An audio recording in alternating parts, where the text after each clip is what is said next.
नमस्कार। My self doctor Seema Sharma, assistant professor SD government college Beawar. आज हम भारतीय सामाजिक समस्याओं की प्रमुख समस्या भ्रष्टाचार, करप्शन के बारे में पढ़ेंगे।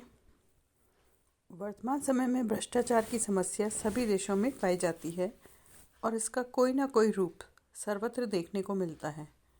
प्राचीन समय में छोटे छोटे राज्य होने और आमने सामने के घनिष्ठ संबंध तथा पारस्परिक परिचय के कारण भ्रष्टाचार की गंभीर समस्या नहीं थी।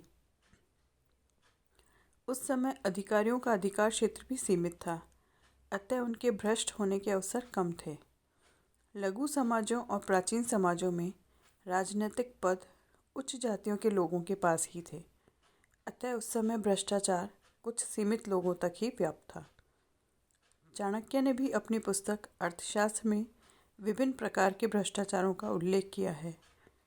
अंग्रेजी राज्य की स्थापना और विशेषतः स्वतंत्रता प्राप्ति के पश्चात भारत में सार्वजनिक जीवन में भ्रष्टाचार काफ़ी बढ़ गया है।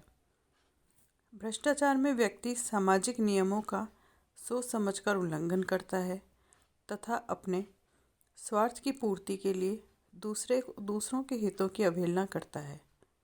भ्रष्टाचार में एक व्यक्ति व्यक्तिगत लाभ के लिए अपने अधिकारों का दुरुपयोग करता है, मिलावट करता है, रिश्वत लेता है, निर्माण के कार्यों में घटिया स्तर की वस्तुओं का उपयोग करता है, पक्षपात का सहारा लेता है।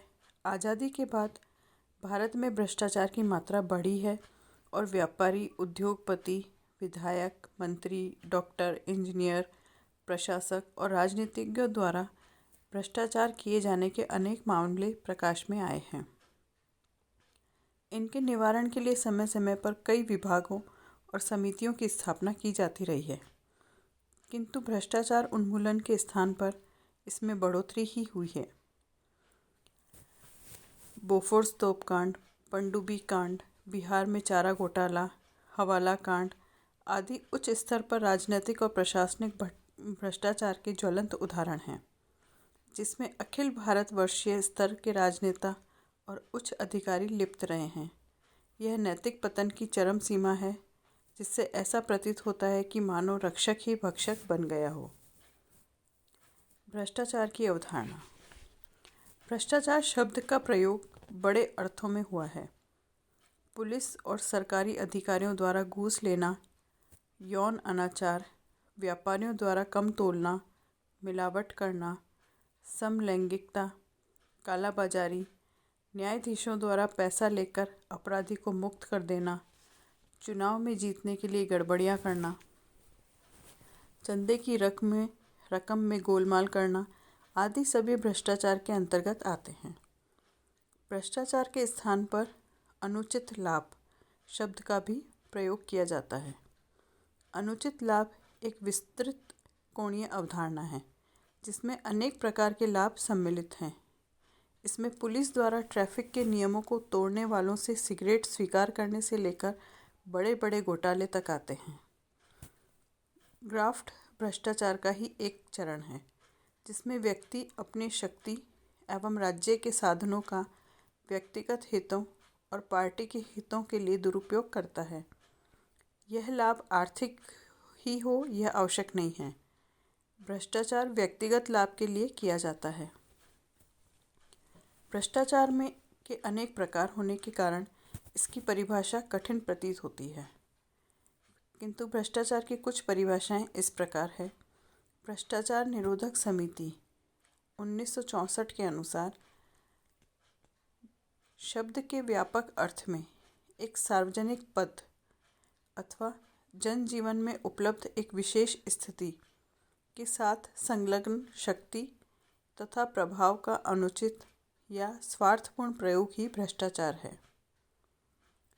रॉबर्ट सी ब्रुक्स के अनुसार कोई प्रत्यक्ष अथवा अप्रत्यक्ष व्यक्तिगत लाभ प्राप्त करने के लिए जानबूझकर प्रदत्त कर्तव्य का पालन न करना राजनीतिक भ्रष्टाचार है। भ्रष्टाचार सदैव कभी किसी स्पष्ट अथवा अस्पष्ट लाभ के लिए कानून एवं समाज के विरोध में किया जाने वाला कार्य है।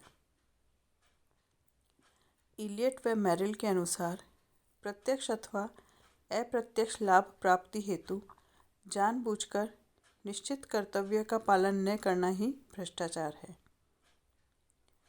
भ्रष्टाचार में व्यक्ति किसी भी तरीके से अपने उद्देश्य को प्राप्त करने का प्रयास करता है।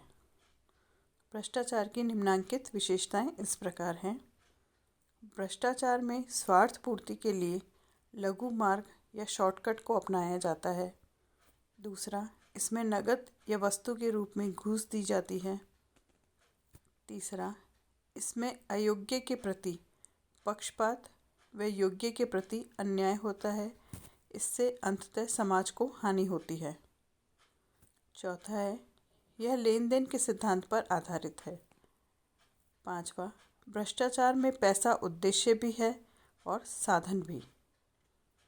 छठा, भ्रष्टाचार में कानून या नियमों की अवहेलना की जाती है। कभी कभी कानून के विपरीत न होने पर भी न्याय और नैतिकता के विरुद्ध आचरण भ्रष्टाचार कहलाता है। सातवां, भ्रष्टाचार में व्यक्ति अपने निश्चित कर्तव्यों का उल्लंघन करता है। आठवां, भ्रष्टाचार में कर्तव्यों का उल्लंघन जानबूझकर किया जाता है।